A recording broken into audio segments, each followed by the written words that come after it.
안녕하세요. 여기는 여러분의 꿈에 그림을 수놓는 서대문 공동체 라디오 지시간 스푼 김민지의 그림 그리는 밤입니다.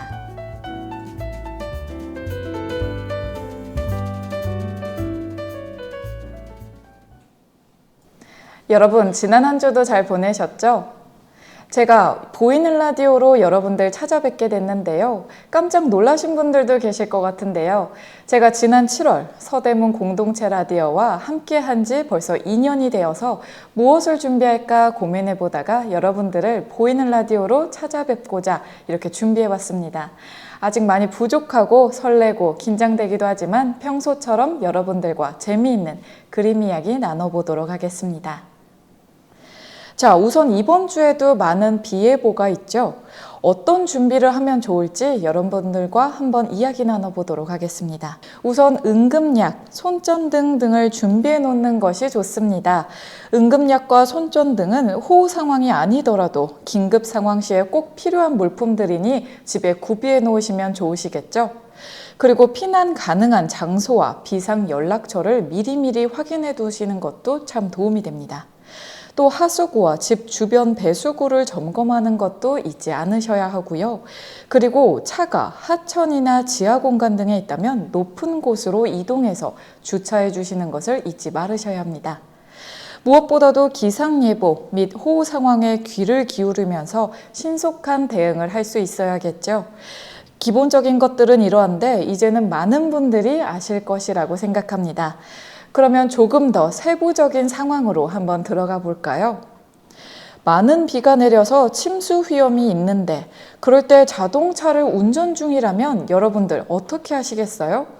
저는 막연하게 생각은 해봤지만 제 자동차가 만약에 침수될 위험에 빠졌다면 무엇부터 해야 될지, 창문을 내려야 할지, 문을 열어야 할지, 아니면 차를 가지고 도망가야 할지, 차를 버리고 도망가야 할지 정말 아득해지는데요. 그래서 제가 조금 더 세부적인 상황 준비해 보았습니다. 먼저 차량이 침수되기 시작한다면요. 타이어 높이의 3분의 2 이상 잠기기 전에 차량을 안전한 곳으로 이동해야 합니다. 그리고 이미 차량이 침수된 상황이라면 당황하지 마시고 다음과 같이 하셔야 하는데요. 문이 열리지 않을 때는요. 목 받침 하단 철제봉으로 유리창을 깨서 대피해야 합니다. 쉽게 말하면요. 운전석 뒤에 이렇게 목이 올라와 있는 부분이 있잖아요. 그 목 받침을 빼면요. 철제봉이 이렇게 길게 나와 있거든요. 그걸로 유리창 가운데를 깨시면 유리창이 생각보다 너무 튼튼해서 절대 깨지지 않으니까 유리창 모서리 내 부분을 있는 힘껏 강하게 철제봉으로 내리치셔야 합니다. 자, 그리고요. 혹시나 깨지 못한 경우에도 당황하지 마시고요. 내부와 외부 수위 차이가 30cm 이하가 될 때까지 기다렸다가 문을 열리는 순간에 탈출하셔야 합니다. 생각만 해도 무섭지만 미리 알고 있다면 이렇게 침착하게 대피할 수 있으니까요. 여러분들 모두 이제 걱정 없으시겠죠? 자, 그러면 오늘도 제가 알차고 재미있는 그림 이야기 준비해 왔으니까요.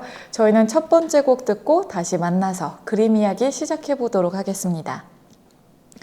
네, 오늘 첫 번째 곡으로 들어보신 곡은 K-팝의 선두주자 헌트릭스의 골든이었습니다. 요즘 굉장히 큰 인기를 누리고 있죠. 우리나라 애니메이션과 K-팝 위상이 점점 높아지고 있어서 정말 마음이 뿌듯해지고 있습니다. 자, 그럼 오늘 제가 준비한 그림 이야기의 주인공 이제 이야기 나눠보도록 할까요? 몇 가지 힌트를 제가 드려볼게요. 우선 가장 유명한 화가이고요. 여러분들과 몇 번 이야기 나눠본 적 있습니다. 이렇게 하면 힌트가 별로 되지 않죠? 여기서 핵심 힌트 드릴게요. 네덜란드의 후기 인상주의 화가로 짧은 생애였지만 가장 유명한 미술가로 남아있고 초기 작품은 약간 어두운 색채였지만요. 후기 작품은 표현주의의 경향을 보였습니다. 그의 작품은 20세기 미술운동인 야수주의와 독일 표현주의가 발전할 수 있는 토대를 제공했고요. 가장 큰 힌트 드릴게요. 별이 빛나는 밤과 해바라기의 작가입니다. 자, 눈치채신 분들 이제 많으실 것 같은데요. 오늘 그림 이야기의 주인공은 바로 빈센트 반 고흐입니다. 우선 반 고흐에 대해서 간략하게 좀 큰 틀에 대해서 알아보고 자세히 설명해 보도록 할게요. 네덜란드의 후기 인상주의 작가인 빈센트 반 고흐는요, 선명한 색채와 정서적인 가마로 20세기 미술에 지대한 영향을 미친 작가죠. 그는 일생을 통해 빈번한 정신적 질환과 근심으로 고통을 겪었으며 37살의 나이로 일찍 요절하고 말았습니다. 살아있는 동안에는 거의 알려지지 않았고 사후에야 알려진 비극의 화가 반 고흐는 현대미술의 토대를 형성하는 데 빼놓을 수 없는 중요한 작가로 꼽히고 있습니다. 그는 어릴 적부터 그림을 그리기 시작한 많은 작가들과는 달리 20세 후반부터 그림을 시작했다고 해요. 그러면 20세 후반에 시작했으면 37살까지 정말 짧은 생애 동안 그렇게 많은 작품을 남긴 건데요. 여기서 더 신기한 점은요, 그가 떠나기 전 마지막 2년 동안 거의 모든 작품을 그렸다고 봐도 무방하다고 합니다. 그는 평생 동안 900여 점의 페인팅, 또 1100여 점의 드로잉과 스케치 등 총 2000여 점의 작품을 남겼습니다. 양 자체가 굉장히 어마어마하죠. 이 많은 양의 대부분을 마지막 2년 동안 그렸다는 게 정말 놀랍습니다. 그리고 그는 수많은 자화상을 비롯해 풍경화, 초상화, 그리고 해바라기 등은 세계에서 가장 비싼 작품들로 각종 기록을 갱신하고 있는 중입니다. 자, 그러면 이번에는 반 고흐의 생애부터 알아보도록 할게요. 반 고흐는 1853년 3월 30일 네덜란드 남부에서 태어났습니다. 그의 아버지 테오도로스 반 고흐는 독일 개혁 교회의 목사였고요. 빈센트는 그의 할아버지의 이름을 따랐는데 이처럼 아버지 혹은 할아버지의 이름을 따르는 것이 당시에는 그리 이상한 일이 아니었다고 합니다. 빈센트 반 고흐는 가족에게 매우 흔한 이름이었다고 해요. 그의 할아버지는 대학에서 신학 학위를 받았고요. 6명의 아들이 있었는데 그중 반 고흐가 센트 삼촌이라고 언급한 빈센트를 비롯해서 3명이 아트 딜러였다고 합니다. 이렇듯 반 고흐의 집안은 미술과 종교 이 두 가지 부류로 굉장히 딱 나뉘어져 있었는데요. 그의 동생 테오도로스는 1857년 5월 1일에 태어났고요. 그 외에도 남동생 코와 3명의 여동생 엘리자베스, 애나, 그리고 월레미나가 있었습니다. 어린 시절의 반 고흐는 진지하고 조용하고 생각이 깊은 아이였다고 합니다. 교회 선생님 혼자 약 200여 명의 아이들을 가르치는 마을 학교에 다니다가 1861년에 그와 여동생은 집에서 약 32km에 떨어진 초등학교에 갈 때까지 가정교사 집에서 공부를 배웠다고 합니다. 반 고흐는 어른이 되었을 때조차도 가족 곁을 떠나는 것을 괴로워했다고 회상했는데요. 그만큼 가족들과 끈끈했고 또 집에서 공부한 시간이 길었기 때문 아닐까 싶습니다. 그리고요, 반 고흐는 1866년 9월 15일 틸버그의 중학교에 다니면서 꽤 성공적이었던 화가 콘스탄틴이라는 미술 선생님으로부터 그림을 배우기 시작했습니다. 1869년 7월에는 삼촌의 도움으로 헤이그의 아트 딜러 구필앤시에서 자리를 얻었는데요. 구필은 반 고흐를 트레이닝한 후 런던으로 보내 그곳에서 일하도록 했다고 합니다. 동생 테오의 아내는 이 시기가 반 고흐에게 가장 행복한 시기였다고 언급한 적이 있죠. 그는 20살에 꽤 성공적으로 일해 아버지보다 더 돈을 많이 벌었다고 합니다. 한편 머물고 있던 집주인의 딸 유지니 로에를 좋아하여 그의 사랑을 고백하였으나 이미 다른 남자와 약혼한 그녀는 반 고흐의 청혼을 아주 강력하게 거절했다고 해요. 그 무렵 그는 점점 고립되어 갔고 종교에 헌신하게 되었는데요. 삼촌과 파리에서 아트 딜러의 일을 계속하게 되었으나 예술작품이 상품으로 취급될 수 있는 것에 대해 분노한 반 고흐는 4월에 그 좋은 직장을 그만두게 되었습니다. 반고의 종교적 열성은 그가 화가라는 진정한 직업을 찾을 때까지 계속되었다고 해요. 가족들은 그의 신학 공부를 위해 암스테르담으로 보내어 삼촌과 같이 지내도록 했는데요. 1879년 1월 반고는 벨기에의 석탄 광산 마을에 임시 선교 활동을 떠났습니다. 그곳 숙소 뒤편의 임시 막사에서 설교자들과 같이 생활을 하면서 어려움을 같이 나누려고 했는데요. 그러나 집으로 돌아오려는 아버지의 강압으로 보통 사람들이 겪는 힘든 생활에 대한 경험은 그리 오래가지 못했습니다. 가족에게 돌아온 반고는 아버지와 큰 갈등이 있었고 그의 아버지는 정신병원 수용소에 아들을 보내려고 했다고 합니다. 반고는 아버지와의 말다툼 이후 다시 광산마을로 돌아가 광부 찰스와 함께 생활하면서 그들의 주변 환경과 생활에 관심을 갖기 시작했다고 합니다. 한편 그의 동생 테오는 형에게 그림 그리는 것에 열중하라고 충고했고 형식적인 학교 제도를 싫어하는 반고를 설득해 브뤼셀에 있는 로열 아카데미 오브 아트에 다니도록 주선했다고 합니다. 자, 여기서 나온 남동생 테오, 앞으로도 굉장히 자주 언급될 건데요. 제가 볼 때는 반고가 미술가의 길을 걷고 또 그의 미술 작품의 영향에 있어서 굉장히 큰 도움을 준 인물 중에 하나가 테오라고 생각합니다. 그 이유는 저희 이야기 나누면서 차차 아시게 될 거예요.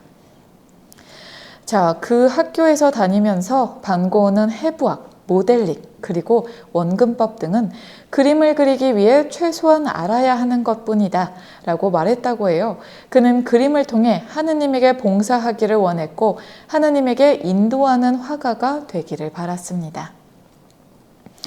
그 후 1881년 4월 반고는 에텐 외곽 지역으로 부모들과 함께 이사하여 그곳에서 그림을 계속 그렸고 가끔 이웃을 주제로 다루었는데요.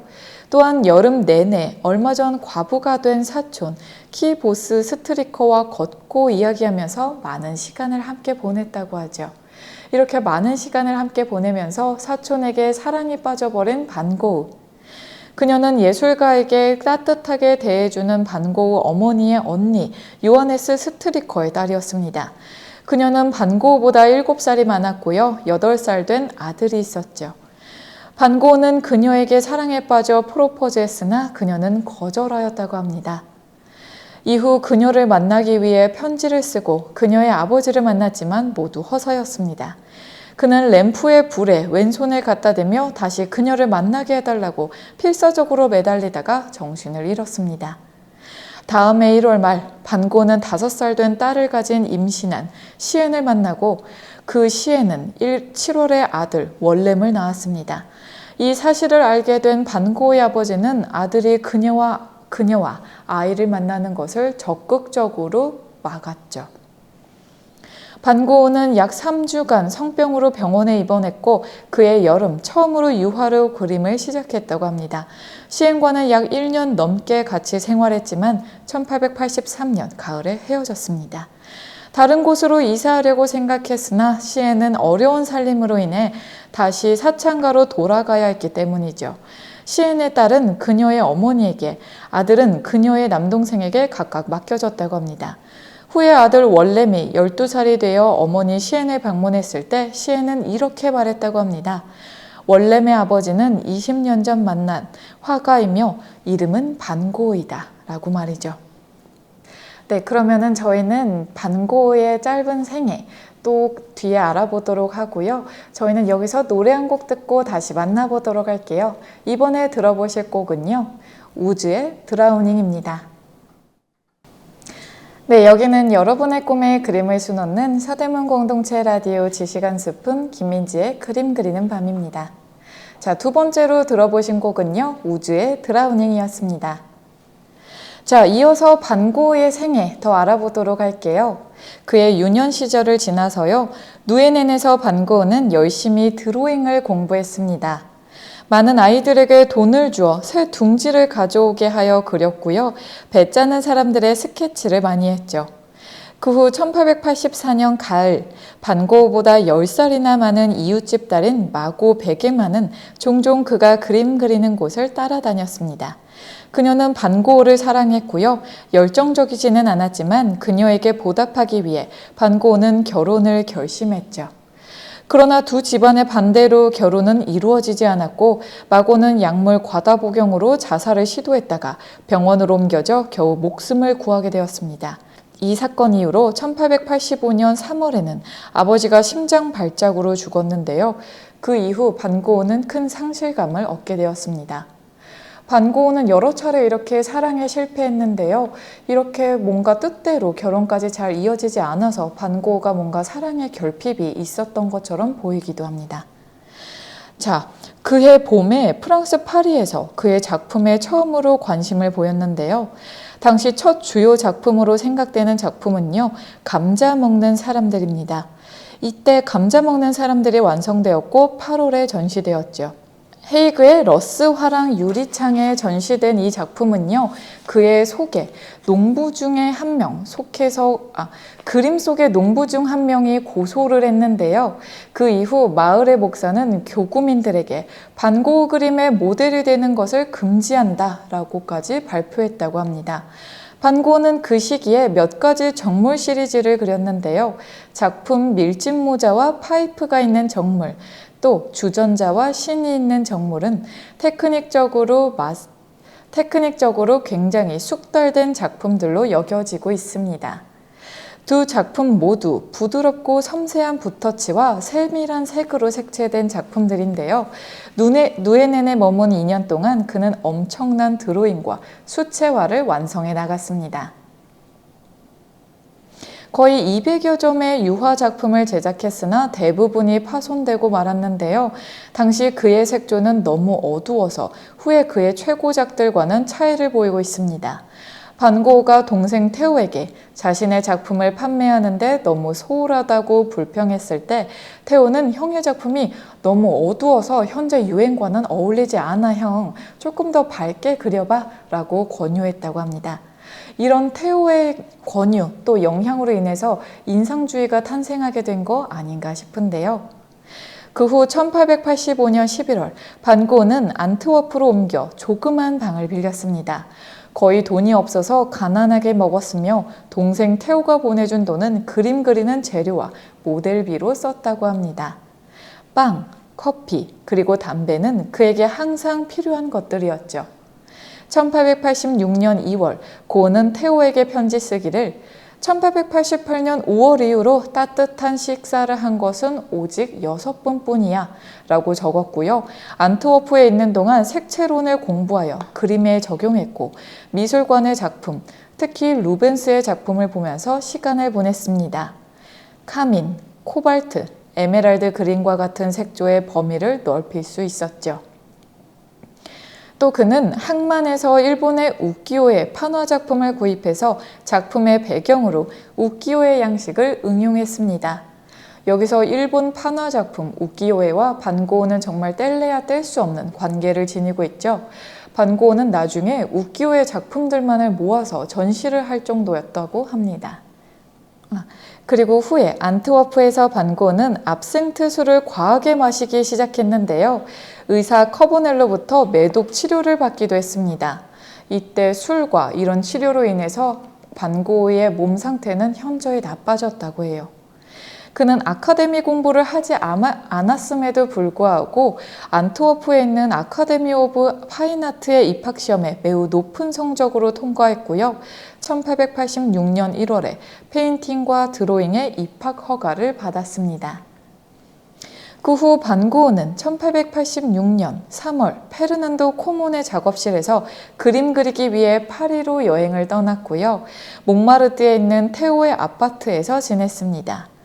그해 6월 그들은 좀 더 비탈진 곳에 큰 아파트로 옮겼는데 이 시기에는 테오와 편지 왕래를 할 필요가 없었기 때문에 반고우가 무엇을 하면서 지냈는지 잘 알려지지 않았다고 합니다. 이 시기 작가들을 보면요, 이렇게 동생과 또는 가족과 친구와 편지를 쓰면서 왕래했던 게 중요한 단서가 되기도 하고 그가 어떤 생각을 하면서 그림을 그렸는지 어떤 생활을 하면서 지냈는지 큰 주제가 되기도 합니다. 이후 반고은은 몽마르트의 거리와 파리의 여기저기를 돌아다니며 그림을 그렸습니다. 파리에 있는 동안 우키요의 작품을 모아 그의 작업실 벽을 장식했죠. 그는 수백 장의 판화를 모았고 그것은 작품 페레 탄기의 초상화처럼 작품의 배경으로 그려 넣었습니다. 파리에 머무는 동안 반고은은 영국, 오스트레일리안 작가 러셀과 자주 만났고요.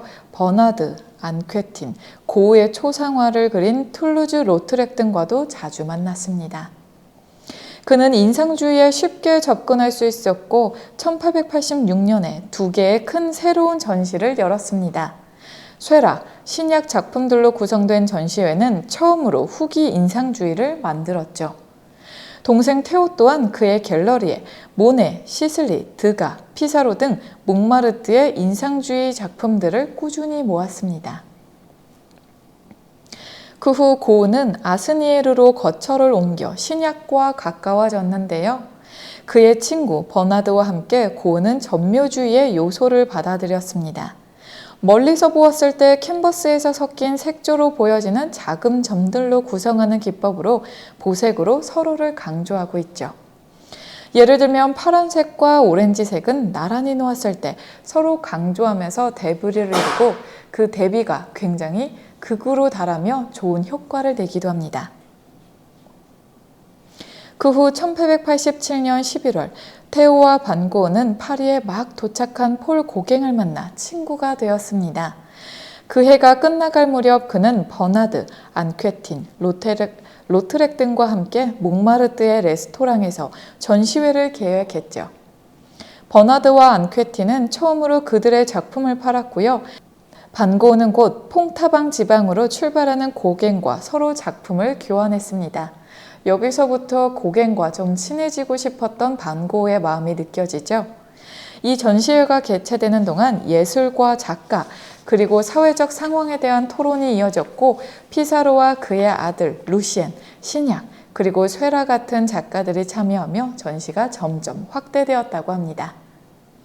1888년 2월 파리의 생활에 지친 반고은은 이 시기 동안 그린 약 200여 점의 작품을 가지고 로트렉의 추천에 따라 남프랑스의 아를로 떠났습니다. 자, 저희는 여기서 잠깐 쉬고요. 노래 한 곡 듣고 다시 만나보도록 할게요. 이번에 들어보실 곡은요. 이무진의 신호등입니다. 네, 여기는 여러분들의 꿈에 그림을 수놓는 서대문 공동체 라디오 지시간 스푼 김민지의 그림 그리는 밤입니다. 방금 듣고 오신 곡은 이무진의 신호등이었습니다. 자, 이어서 반고의 생애 이야기 더 해보도록 할게요. 반고는 충분한 휴식을 기대하며 아르레에 왔다고 했죠. 로트렉의 추천에 따라온 아르인데 당시 그는 음주와 흡연으로 많이 쇠약해진 상태였다고 합니다. 1888년 2월에 도착해 호텔 겸 레스토랑인 캐럴에 묵었다가 타운으로 거처를 옮겼는데 2달 동안 이국적인 화가 크리스티앙이 그의 친구가 되주었습니다. 그러나 아르는 이국적이면서도 지저분한 곳이었다고 해요. 그의 편지에는 매춘과 음주 등으로 아르이 다른 세계로 보인다고 묘사되었다고 합니다. 그러나 반고는 이곳의 풍경과 햇빛을 선택했고 그것을 굉장히 사랑했습니다. 이 시기의 작품은 노란색, 파랑색, 또 담자색 같은 색으로 풍부해져만 갔기 때문입니다. 아르의 풍경은 그가 배운 방식대로 네덜란드 스타일로 그림 속에서 형성되었고 들판과 길은 평평하게 표현되었으나 색채는 더욱 강렬해져만 갔죠. 이때 그린 그림들을 보면요. 정말 파랑색, 노란색, 정말 화려해졌고 밝아졌고 강해졌습니다. 아르의 활기찬 색은 그를 흥분시켰으며 그가 새롭게 발견한 것들이 이 시기의 작품에서 적극적으로 보여지고 있습니다. 그리고 5월에는요 15프랑밖에 안 되는 라 마트린의 노란 집의 방을 빌렸는데요. 그 방은 가구도 없이 한동안 사람이 살지 않은 곳이었으나 작업실로 쓰기에는 충분한 공간이었다고 합니다. 반고의 희망대로 고갱은 아르에서 그들의 우정을 위해 같이 지내기로 결심했는데요. 반고는 고갱을 기다리면서 해바라기를 그렸습니다. 우체국장인 친구 조셉 룰랭의 충고에 따라 2개의 침대를 샀고 마침내 9월 17일에 드문드문 놓인 가구가 있는 방에서 첫 밤을 보냈습니다. 고갱이 아르레 머물면서 작업하고 함께 살기로 결정했을 때 반고은은 노란 집을 장식하는 데 매우 열성적이었다고 합니다. 그만큼 반고우가 고갱에 대한 열정, 또 좋아하는 마음이 컸던 것 같아요. 여러 번의 요청 끝에 드디어 10월 고갱이 아르레에 방문했습니다. 두 사람은 한 달 동안 같이 그림을 그렸고요. 고갱은 반고우의 초상화 작품 해바라기의 화가를 그렸고 몽펠리에로 파브로 미술관에서 쿠르베, 들라크루아의 소장품을 함께 감상하기도 했습니다. 그러나 그들의 관계는 곧 파국에 이르고 말았는데요. 예술의 관을 격렬하게 논쟁하기 시작했고 반고우는 고갱이 그를 버릴 것만 같은 공포감에 점점 휩싸였다고 합니다. 왜 이렇게 누군가에게 버려질 것만 같은 공포감이 있을까요? 그 전에 여인들과 못다 이룬 사랑에 대한 뭔가 사랑에 대한 결핍 그런 것 때문 아닐까 싶은데요. 뭔가 이번에도 친구가 떠날 것 같은 그런 공포감, 뭔가 불안함 그런 게 압도돼서 점점 더 신경이 쇠약해졌던 것 같아요. 그 후 1888년 12월 23일 시리에 빠진 반고은은 면도날같이 고갱과 대립했습니다. 패닉에 빠진 반고은은 호텔을 떠나 매춘부촌으로 달아났고 왼쪽 귀를 잘라 휴지에 감싼 다음 레이첼이라는 여인에게 건네주며 이 오브제를 잘 보관하라 라고 말했다고 해요. 고갱은 아르를 떠났고요. 다시는 반고우를 보지 않았습니다. 동생 테오가 고갱의 연락을 받고 병원에 입원한 형을 방문했습니다. 1889년 1월 다시 노란 집으로 돌아왔으나 환각과 망상으로 병원과 집을 번갈아 다녀야만 했다고 합니다. 이때부터 고우의 뭔가 마음과 정신이 굉장히 약해졌는데요. 30명의 마을 사람들은 반고우를 빨간 머리의 정신병자라고까지 불렀다고 합니다. 그러면서 탄원서를 제출했고 경찰은 그의 집을 폐쇄하기까지 했습니다. 화가 폴 신약이 방문해 반고우가 다시 집으로 돌아갈 수 있도록 도와주었습니다. 이후 반고우는 생레미 지방에 있는 정신병원으로 들어가게 되었죠. 이때 정말 많은 그림들을 그렸는데요. 이 시기를 알아보도록 할게요. 1889년 5월 반고우는 스스로 병원에 다녔습니다. 전에 수도원이었던 생레미는 의사가 경영하는 옥수수밭에 위치해 있었죠. 동생 테오는 창문에 빗장이 쳐진 방 2개를 마련해서 나머지 하나는 작업실로 만들어 주었습니다. 정말 이렇게 보면요. 정신적으로 많이 쇠약해진 형을 위해서 하나는 편히 쉴 수 있는 공간, 또 하나는 형이 조금이나마 마음이 풀릴 때 그림을 그릴 수 있는 공간을 빌려주었다는 그 생각이 정말 대단한 것 같아요. 저 같아도 그렇게까지 신경을 못 썼던 것 같은데요. 동생 테오 덕분에 이 시기에 반고우가 정말 많은 양의 작품을 쏟아내지 않았나 싶습니다. 반고우가 머무는 동안 클리닉과 그곳의 정원이 작품의 주요 주제가 되었습니다.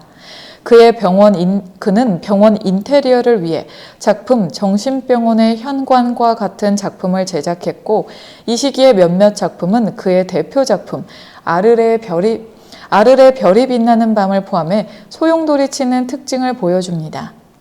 반고우는 감시자와 함께 짧은 산책이 허용되었는데 그것은 그에게 사이프러스와 올리브 나무의 이미지들을 떠오르게 해주었습니다. 그러나 외부 세계와의 제한은 그에게 그림 주제에 부족을 가져왔고요.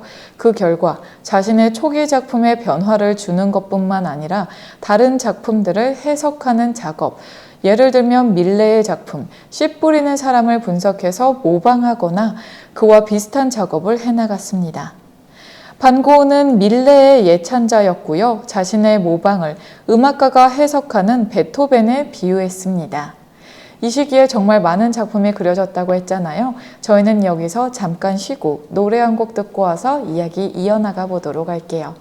이번에 들어보실 곡은요. 임재현의 비의 랩소디입니다. 여기는 여러분의 꿈에 그림을 수놓는 서대문 공동체 라디오 지식한 스푼 김민지의 그림 그리는 밤입니다. 방금 듣고 오신 곡은 임재현의 비의 랩소디였습니다. 자, 반고흐가 아르를 떠나서 생레미 지역에 있는 정신병원에 입원했던 거기까지 이야기 나눴는데요. 그 후 이야기를 여러분들과 더 나눠보도록 하겠습니다.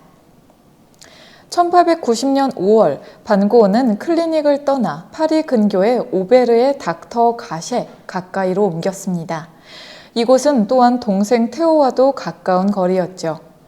닥터 가셰는 피사로가 반고흐에게 추천해 주었고요. 가셰는 몇몇 예술가들을 치료해 준 적이 있으며 자기 자신 또한 아마추어 작가이기도 했습니다. 가셰에 대한 반고흐의 첫인상은 나보다 더 아픈 사람이라고 했다고 합니다. 6월에 반고흐는 닥터 가셰의 초상화 2점을 유화로 완성했고 세 번째는 그의 유일한 애칭 작품으로 제작되었습니다. 닥터 가셰의 세 작품 모두 가셰의 멜랑콜리한 취향을 강조하고 있는데요. 생레미에서의 마지막 몇 주 동안 반고흐는 북쪽의 기업들로 돌아가고 있었습니다. 오베르에 머물렀던 고흐의 마지막 약 70여일 동안 작품 오베르의 교회와 같이 북쪽의 장면을 연상시키는 유화 작품 약 70점을 제작했기 때문입니다.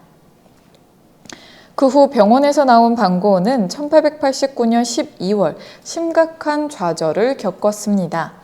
비록 그가 전 인생에 걸쳐 정신적인 병으로 어려움을 겪었으나 그의 마지막 몇 년 동안 이러한 고통은 더욱 심각해져만 갔죠. 이 기간에 그는 그림을 그리지 않거나 그릴 수 없었고 이것은 능력의 절정에서 예술가의 좌절이 더해진 결과가 되고 말았습니다. 정말 예술가들은 내가 뭔가 기타 여러 가지 상황이 안 돼서 그림을 못 그릴 때 그림을 그리고 싶은데 그림을 못 그리는 그런 상황이 오면은 너무 좌절도 하고 마음의 상처가 정말 클 것 같아요. 그런 시기를 보냈던 반고흐인 것 같습니다.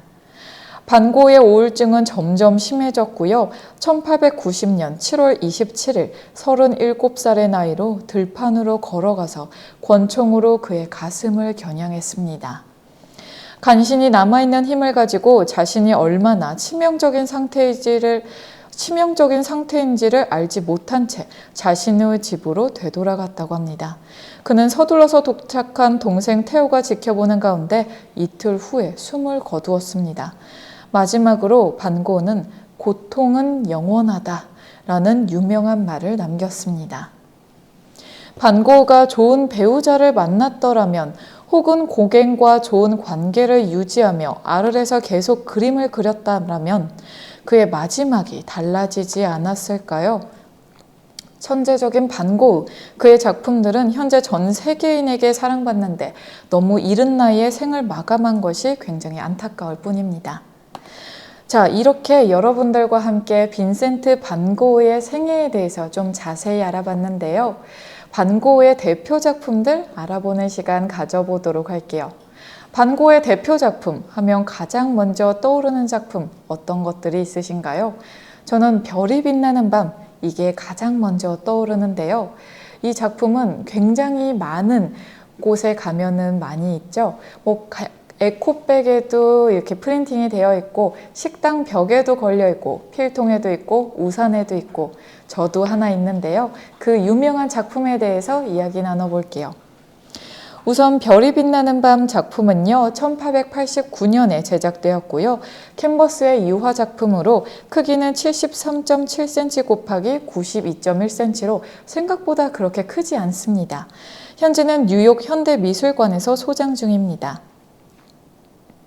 여러분들도 아시다시피 빈센트 반 고흐의 대표작 중 하나로 손꼽히는 별이 빛나는 밤은 그가 고갱과 다툰 뒤 자신의 귀를 자른 사건 이후에 생레미 요양원에 있을 때 그린 작품입니다. 반 고흐에게 밤하늘은 무한함을 표현하는 대상이었고요. 이보다 먼저 제작된 작품 밤의 카페 테라스나 론강 위로 별이 빛나는 밤에서도 별이 반짝이는 밤의 전경을 다루었습니다. 그가 그린 밤하늘에는 구름과 대기, 별빛과 달빛이 폭발하듯이 보이죠. 황량하고 짙은 파란색 하늘은 세상의 종말을 연상케 하고 그 위로는 구름이 소용돌이치며 떠 있습니다. 달과 별의 둘레에는 뿌옇게 무리가 지어져 있죠. 비연속적이고 또 동적인 터치로 그려진 하늘은 굽이치는 두꺼운 분놀림으로 불꽃 같은 사이프러스와 연결되고 그 아래의 마을은 대조적으로 평온하고 고요합니다. 마을은 있는 그대로 그린 것이 아니라 부분적으로는 고안되었다고 하고요. 교회 첨탑은 반 고흐의 고향 네덜란드를 연상시키게 합니다. 그는 병실 밖으로 내다보이는 밤 풍경을 기억과 상실을 결합시켜 그렸는데 그는 자연에 대한 반 고흐의 내적이고 주관적인 표현을 구현하고 있습니다. 수직으로 높이 뻗어 땅과 하늘을 연결하는 사이프러스는 전통적으로 무덤이나 애도와 관련된 나무이지만 반 고흐는 죽음을 불길하게 보지는 않았다고 합니다. 그는 이렇게 말했어요. 별을 보는 것은 언제나 나를 꿈꾸게 한다 라고 하면서 왜 하늘에 빛나는 점들에는 프랑스 지도의 검은 점처럼 닿을 수 없을까? 타라스콩이나 루앙에 가려면 기차를 타듯이 우리는 별에 다다르기 위해 죽는다 라고 말했다고 합니다. 이렇듯 반 고흐는 밤하늘과 별을 정말 좋아한 작가인 것 같아요. 또 그것을 정말 예쁘게 표현했고요.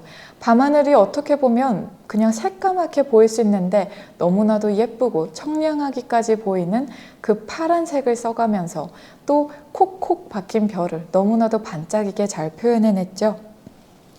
이 시기의 반 고흐는 필치는 더욱 두꺼워지고 더욱 열정적으로 변했으며 꿈틀거리는 듯한 선은 별의 광채를 한층 두드러지게 합니다.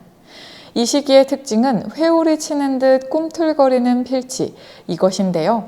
강렬한 색과 결합되어 감정을 더욱 격렬하게 표현하고 있죠. 이 곡선의 화필은 굽이치는 운동감을 표현하면서 그림 전체를 율동적인 흐름으로 이끌어냅니다. 정말 이 별이 빛나는 밤, 또 다른 작품들을 보면요. 이렇게 뭔가 곡선이 그려져 있는데 그 곡선 때문에 부드러운 이미지를 주는 것 같아요. 다소 필치는 두껍지만요. 그 부드러운 뭔가 율동감, 흐름감이 잘 조화를 이루면서 합을 맞췄던 것 같습니다. 자, 오늘 이렇게 천재 화가 빈센트 반 고흐에 대해서 그의 일생과 대표 작품으로 유명한 작품 별이 빛나는 밤을 알아봤는데요. 여러분들 좀 유익하고 재미있는 시간 되셨을까요? 저는 여러분들과 보이는 라디오로 만나서 처음에는 살짝 긴장되고 너무 초조했지만요. 지금은 한층 더 가까워진 느낌이 듭니다. 저는 다음 주에도 알차고 재미있는 그림 이야기로 여러분들 찾아뵙도록 하겠고요. 종종 여러분들에게 보이는 라디오로 찾아뵙도록 하겠습니다. 지금까지 여러분들의 꿈에 그림을 수놓는 서대문 공동체 라디오 지시간 스푼 진행을 맡은 아나운서 김민지였습니다.